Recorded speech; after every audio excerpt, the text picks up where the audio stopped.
కర్నూలు పర్యటనలో AP CM Chandrababu Swachhandhra Swarnandhra కార్యక్రమానికి హాజరు.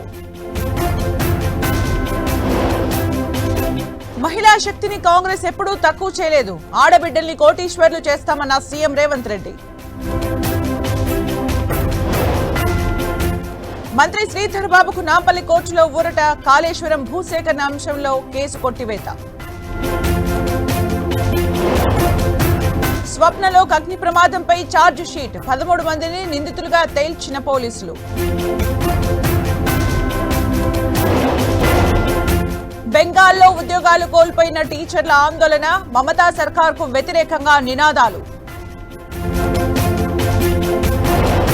ఢిల్లీలో భారీ వర్షం. ఎండవేడిమి నుంచి ఉపశమనం.